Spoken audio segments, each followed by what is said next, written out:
Holla. Here we go.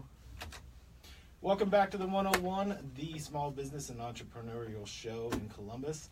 I'm Michael Morris, and with me I have my two co-hosts, Madison Gillespie, Andrew Leachman. Boys, how are you? Awesome. I'm trying to stay warm. Yes.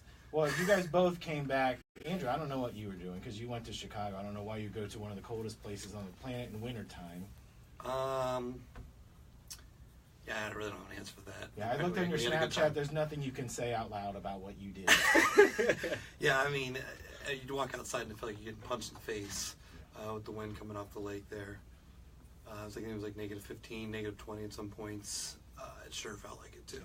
So you go south when it gets cold. But I'm not going to pick on just you because Madison goes to Denver, and the only thing I saw of your trip was you had headphones on and it was a silent dance party. I did, yeah. Silent discos are cool. I'd never been to one. It was at this place called the Union Station, and it was an old train station they revamped. And somebody was talking about a silent disco. I'm like, that's going to be so weird. And then literally you put on headphones and you have 3 stations and 3 different DJs you can listen to. And when you take the headphones off, like everybody's dancing is just quiet. It's You like go the most have a awkward conversation with the person you're with. Yeah. That's what we liked it. We Yeah. did that last year at the party we went to. And this year they didn't have it. And this year's party was supposed to be the biggest in Chicago, and we didn't actually enjoy it. But last year we got to do the silent disco, and that was That's pretty we had the cool, same reaction. We actually ended up just staying in there because it wasn't like so loud that your head hurt, and it was a smaller room. And you don't have to talk to anybody. It was awesome. That's right. Well, to trump your New Year's parties, I got Apple Music. So we'll just move into today's Oh, topic. boy. What I wanted was we are all local small business people, and I thought what was important was New Year's resolutions for business. Okay? Number one, and I know, Madison, you're going to love this topic, it is how to manage your cash flow more effectively. Now, we're not talking about the short term. We're talking about over the course of a year. So can you kind of touch on what people should be looking at to do that? Yeah, I mean, I'm going to give myself a plug on this one because, You yeah. should. I mean, I was actually discussing this with my business partner not too long ago because we were just talking about different strategies within a business, and cash flow management's huge for pretty much most companies, especially ones that have a lot of inventory. And we found with just clients that we've worked with recently that a lot of them just need some assistance. Well, I think when you're, I think to break it down a little bit more effectively, and what we're talking about with cash flow is, a lot of people will sell a lot of product. Andrew knows about this. You sell a lot of product, but your receivables or what you're collecting Right. is behind. Right. God, you owe millions out on the street. Right. I mean, we've all been there where you see somebody like sales are going through the roof, but they're cash poor because they're not collecting, or the terms of deals that they're making. You know, some of these things are they're paying on receipt for a product where they could negotiate 30, 60, 90-day terms. Right. Yep. So that's where I think a lot of people are not handling their cash flow that effectively because, again, they're thinking almost kind of like when you go to the grocery store. I go there, I get a product, I pay for it, I'm done. That is one transaction. When you're doing multi-$1,000 deals, you can negotiate more terms because you have credit, and people want to keep you as a client. Yep, that's right. Yeah, I mean, and I think that's true for small and big businesses. One of my buddies does engineering sales, and he sells $5-6 million projects. Well, you might sell that product, but you then have to implement all that before you even get paid. Working materials. Right. You have to build it first to have it to sell. We run into with a lot of commercial jobs. You'll do the work, and you may do an $800,000 job. You have so much on the street and labor and everything built into it, and then you don't get paid for 4 or 5 months. Same with a lot of the insurance work that we do, where we have a fragment of what the actual roof costs ahead of time, and then when we get it done, we're waiting on an insurance check, just like a regular homeowner would be to get anything else done. That's out, as we call it, out on the street. We'll get up to millions of dollars out on the street in the middle of the season easily. Well, city contracts are that way too. Yeah. If you do something for like a local municipality, they have a budget for a job. They don't care when you get paid. Mm-mm. So you can do the job, and you have to keep badgering them like, can I get paid on this? They might have paid you half up front, but if it's $1 million job and you put all that labor, time, and effort, you moved on to the next job, you still haven't collected. So that is handling your receivables more effectively. Have you seen, Madison, have you seen some issues where people, like you walked in and you're like, this is a mess, like your receivables are in such shambles. How do you fix that? How does somebody kind of, I guess they have to find an outside source to do it, right? To kind of gather that form. Yeah, for the most part. Yeah, we have walked in on situations like that. I think sometimes it's just kind of being a little more creative. One thing that my business partner is really skilled at is kind of thinking outside the box. And one particular company who had some serious cash flow issues, they were kind of a newer startup company. What he explained to them is even with something as simple as payroll, when you get your payroll deductions that come out, you actually don't have to file those until the next Wednesday. Yeah. So you can actually hang on to that cash flow and use that in the first part of the week. I mean, you still owe that amount of money. But you can actually delay that payment because what a lot of these payroll companies do, they take that money ahead of time, and you don't necessarily have to give that up. And so, you know, you don't have to do that all the time, but if you run into cash flow issues, he has made it a little more available to them to have cash just for a couple more days, because sometimes that's all people need. Right. Then there's bigger situations where, you know, it's just more actually having somebody on top of the receivables, making sure payments are coming in. You would be surprised how many companies don't have somebody that's actively on their receivable. Because I'm always trying to say, hey, do you mind paying us? Yeah. Oh, we didn't get that bill. Yeah, but it was to your email address, and you opened it, and then we Didn't talked. get the We bill. had dinner. That kind of thing where it's like, do you know? We made eye contact. Right, right. We were holding hands. But it's one of those things where I look at it and I say, like, somebody is in charge of that, Right. but that's not necessarily the best person to be there, right? Right. It's like they're the HR person. Oh, can you also handle receivables? You can't do both No, things you- 100%. Well, You need that as a full-time job for somebody almost. I mean, It really is. especially sometimes people are, you know, they forget or they're not in a hurry to pay you. If somebody gives them a phone call and, hey, you know, we take credit card over the phone, they'll take care of it. Some people just don't want to pick the phone up and call you. Well, if you miss a car payment, somebody's going to notice, right? Like you're going to get The dinged. bank will call you. The bank will call you. I mean, they're on top of it, so why wouldn't you be as a business owner? I mean, I've seen people where they've just not been collecting, period. And somebody might owe 6 months. And because they're so consumed with other stuff they're doing, well, that's still real money. But you can't work in. You're right about that. But you can't wear 7 hats and do them all effectively. I mean, that's kind of the Very Lincoln few Wallace people. strategy. Yeah, is that's right. You're wearing one, and you have people to do different tasks. But it's literally here's my payroll, here's my receivables, here's my taxes, whatever it might be, so that person can work on their business every day. You Right. should be able to generate your product and sales, and not have to sweat. It's not small stuff, but it's small stuff when you're out there trying to produce revenue. Collecting revenue is the most important part. That's right. And it's detail a lot of people get annoyed by.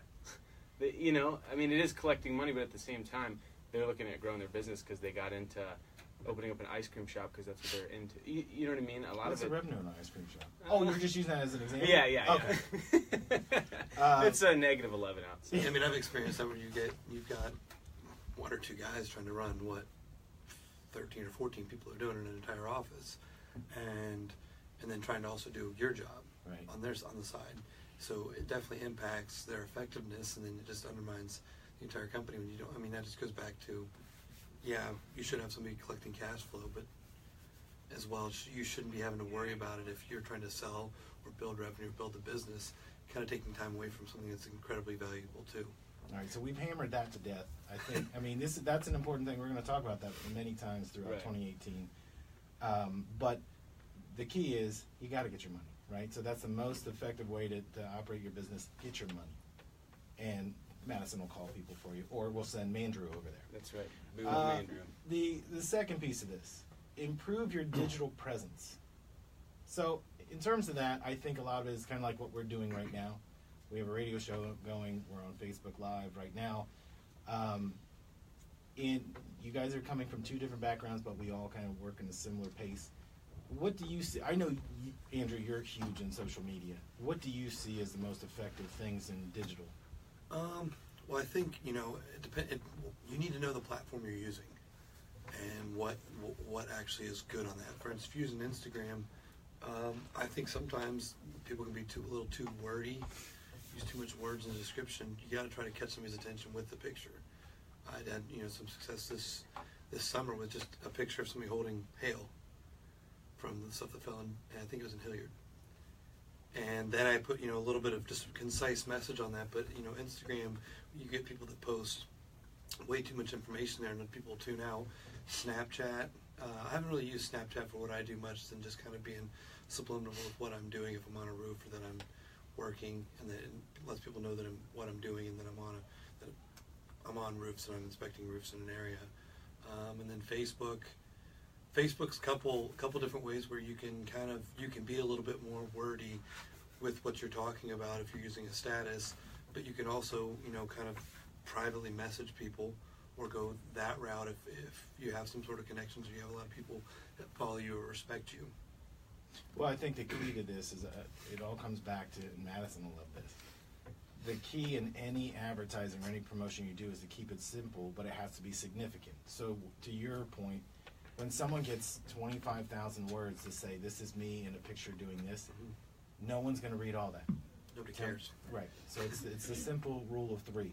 Who are you? What do you do? And what action do you want me to do? Right. If you're a roofing company, tell me that. Why should I trust you? And do you want me to go to your website, your phone number, any of that? I see a lot of people want to take these big bang rushes into social media, and it's like their diary. But they're going to do that once a week, twice a week, and it's not going to build momentum because no one's going to read all that. So they're not going to follow. They copy and paste and repaste a lot of the same stuff, so no content is Reposting is original. I don't understand the reposting. Like all the same emojis and all. Like, okay, I read this last week and I wasn't interested in that.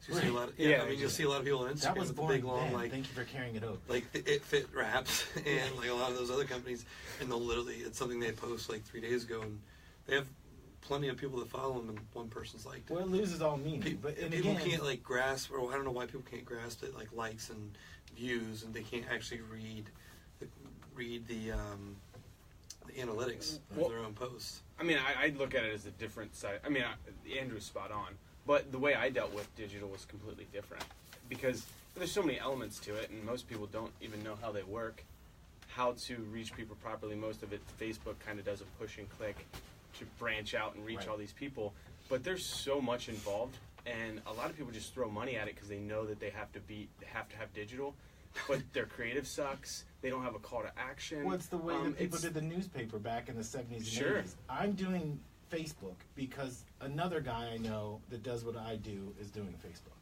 Right. You know, so there's no rhyme or reason. And then they give you that option. Here, what's your budget? $500? Yeah, I'll do that. Facebook will take your money and say you reached this many people. Right. But if you're going to be effective, Who are you really reaching? And it is a lot like the newspaper because in the newspaper, there's really no metric. You can't really, there's no data of who actually saw your ad. In the digital world, there is, but how accurate is it? I mean, to Andrew's point, when you get on social media and post a picture, you go down below and somebody has 150 hashtags. All those hashtags are throwing out your picture to the world and people can like it. So yeah, you get 1,000 likes, but who did it affect? right. Who actually Yeah. gained something from some guy over in Seattle liked your post because Andrew has a sweet beard? Well, It or does you have know, a- It is. I'm posting a roofing picture here in Columbus, Ohio, and I got Rocco in Lithuania liking my picture. But it What's that- happens what's that- all how's it the gonna But translate time. for let's go me? one step further. If that guy likes it and goes, "I'd like you to work on my roof here in Lithuania," you're not going to take the gig, Yeah, so it's I a don't- wasted. yeah. He I'm might not though. ju- He might go. You over that. would, because you I got mean, that if he jacket buys for the flight, $20 if he from buys the Germany. flight, then we're good. I'm just saying that's the point. Is just getting reach or getting someone's attention. You have to be able to convert that, right? You need So the right attention from the Right. right people. Right, so I think that's key. Is you need to have that digital presence, but a lot of people I feel like when I first got into the business, like in 98, 99, people were like, "Why are you putting money into a website? Why do you care?" Right. And then it became, "Why are you not on these digital platforms? And why are you not? Why are on you not Facebook?" mobile? Why can't I not get on it? Be easy on Right, my I phone? remember that being a big deal. Like getting on a phone, like I'm going to book a roofing appointment on my phone. I think I might order a pizza on my phone. Yeah. But I better have a cool app. Yeah. But I think, again, there are a lot of positives to this, but I feel like we're in the kind of like coming out of the ice age of this where there's so much out there, it's not been filtered out. It You know what hasn't. I mean, There's the a lot real of junk effective out ways there. to do it, there's so much junk in the way. Well, and then you have, I mean, you know, and honestly, right now at this time, this is always the time, you know, new budgets are coming out, and digital was always a really hard sell when I was at the news station. I think that is because a lot of people are selling it. There's a lot of people on the street like, hey, I can do this digital, I can do this, I can do, and then there's really no way to judge it. But when you right? say the person that says, I can sell you this, I'm not doing it. Right? Right. So if you're a TV station, radio station, I never understand a radio station would say, buy my streaming and all this other stuff. The thing we just talked about with Facebook and Instagram and all these, where these likes are coming from or this attention, there's no metric that says this is what it delivers. Right. And you and I both know that, and we've explained this to Andrew, and Andrew is like our tech guy. He gets it. But people are going to spend money on digital because somebody I like brought it to me and said they could sell it. Mm-hmm. They can't do it, they can sell it. Sell it. But they can't tell you how it works, right? Yeah. And that's you're the right. key. Your presence on social media, you can do that on your own. You can do a lot of this for free. It's a lot more grinding. I mean, I see the stuff that you post. That's insane. I Yeah. mean, you're constantly on it, whether it's your roofing, whether it's your personal training clients, all that stuff. Or it's my personal life too. I think, you know, Yeah, that's I miserable. understood. You need to stop posting. Yeah. I understood Unlike- a year ago though, or a couple years ago at least, that the stuff that I'm posting on there, I never really wanted my Instagram to be about, you know, I dabbled, maybe it'd be fitness heavy or be this or that, but I kind of wanted it to be me and my brand. So kind of, because we've talked about this where I've never had a typical lockdown, sit at one job. But you're good at that because oversaturating your brand, like if you're in the fitness industry and every post is you doing tries and legs and arms and you're just seeing the same content over. I think Andrew's really good at the way he does it. He'll do personal life. He'll do kind of what he does for his personal training, and it's you a feel mix. like you know him. Right. He's building his lifestyle. Right. Not this is what I'm doing for 1 hour a day, or Right. this is what I want you to buy. Yeah. Don't get me wrong. Most of it is annoying, but it's, Okay. it's still good. I mean, I want to I could unlike do everything. I could do with a few more pancake pictures to Yeah. keep you guys I want satiated. some of those sad face emojis every time he posts it, even when it's Yeah. just him. I was like, I hate everything You ghost about like him. You like it and then Yeah. unlike it. So he sees it pop up and then it's really not there. this. I want it to Well, sting. and more to your point, what you were talking about earlier with having figured out social media, they change the algorithm and how it works all the Right. time. So you know, So you have to depend you could be on great that. at you could be great at it 5 years ago when everything just came up and it was time. You know, when you post on Instagram and it was boom, it's a fresh post, it's up. That doesn't matter now. It used to be like hot spots to kind of post things on social media. Yeah, It you'll doesn't- see one 3 yeah. days late in your newsfeed. Yeah, but now they're yeah, controlling the yep. content. They're controlling what you're seeing and how you're seeing it, so it's really hard for. They're trying to do that on purpose so that it's harder for people to make money off their free platforms. Right. Let's take a break real quick because we're not going to get through all these. We're going to have to do these in 2 different shows. But you're listening to the 101 brought to you by Lincoln Lincoln Wallace. Excuse me. It's all right. New Year, same you. Yeah. Like Lincoln Financial Field is what you were thinking of, right? I don't know why that popped in. I'm like, because Okay. we're talking about finance. Yeah, you're good. We could have seen this live. We could have done Is it it. on Facebook or Instagram? We could almost done It's a on whole Force topic Media's on the material. Facebook. Well, what I want to do is I want to take these and break these down. Okay. So what we'll do is we'll take.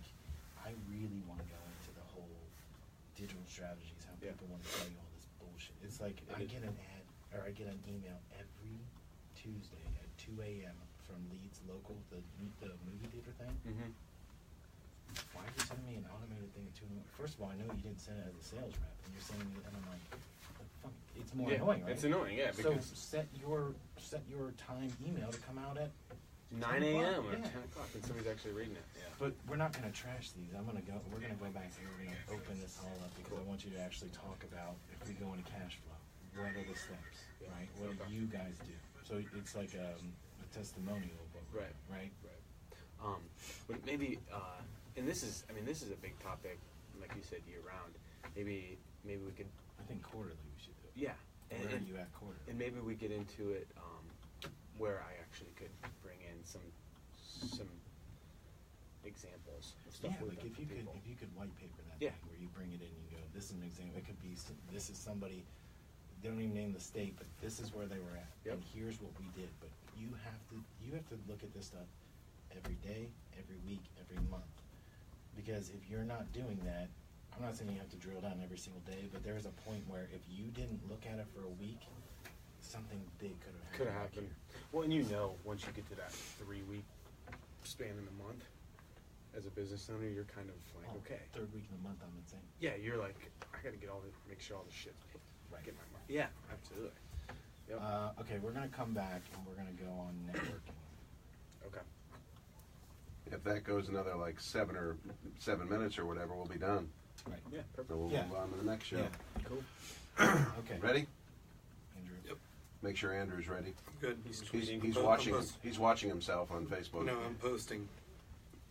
Hashtag. He's posting to his friends in Andy. Guatemala, Yeah. I sold a roof. And in Come Lithuania. on, Rocco in Lithuania. Yeah. Rocco in Lithuania, who likes his beard. Twitter He handle gets for there, the it's all show. slate. Okay. I'm gonna get a message from Rocco in Lithuania. Okay, Jimmy. I bet you do. We ready? Yeah. Here we go. Welcome back to the 101, brought to you by Lincoln Wallace, not the other thing. I got it right, Madison. Don't be offended. It's, Andrew, handle my light work. Okay, boys, so we were just finishing talking about social media and social media presence. I want to talk, and I want to get your honest opinions. Andrew, I want to start with you. Networking. Social networking, that press in the flesh. How do you feel about that? That's incredibly important. But I think a lot of people, when they go to do it, which that's why Madison and I we kind of do the same thing. It's not that we're doing anything.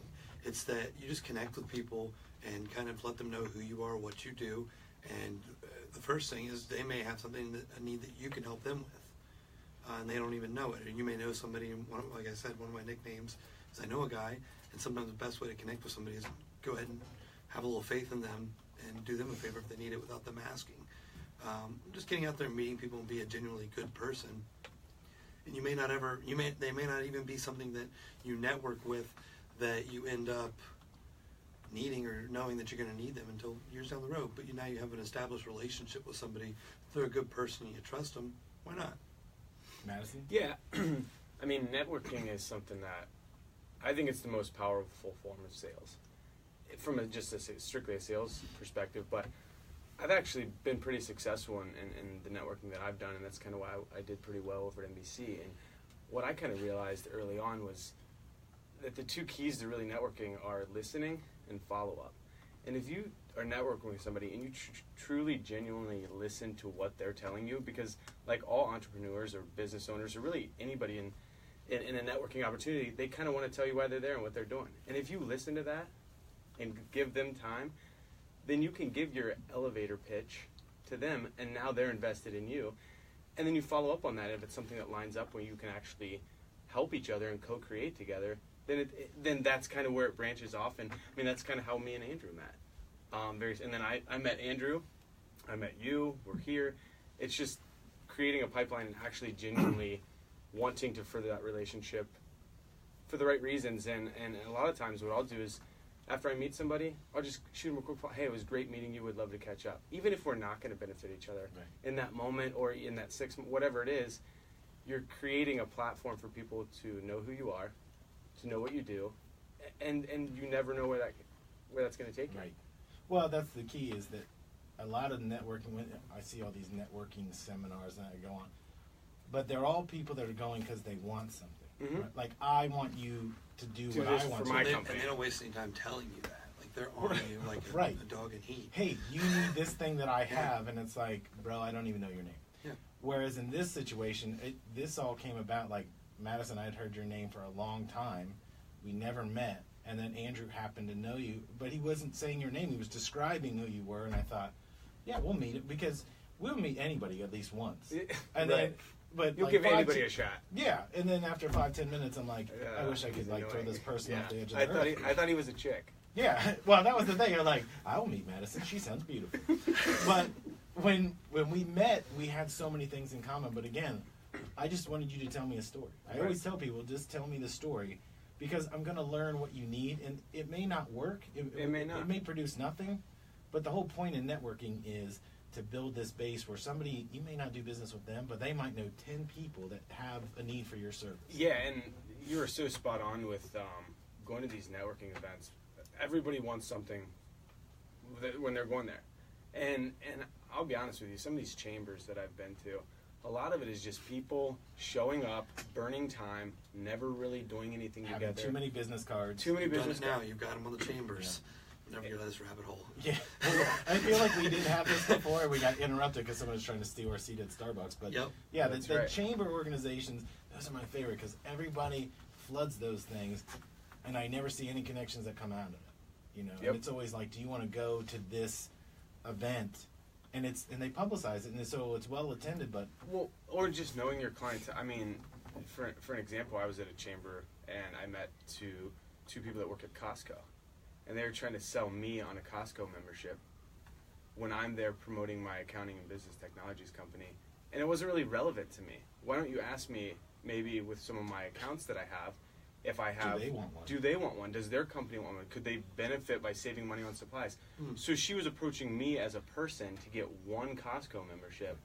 But couldn't see the bigger picture Yeah, that you because yourself could see. Right, and that I could see, and honestly, it was annoying because you're at an event to network and to grow, but you're trying to make that quick sale and not build a relation. If she would have I built feel a like relation, it's a science fair, but there's no projects to look at. It's like I happen to be holding this thing that you need. That's and a you're great like, I'm going to go analogy. look at this volcano thing over here, and they also have something for sale. Is that kind of the way? to that's look at it? awesome. Yes, that's Yeah. pretty much it. Yeah, and then it just turns into for.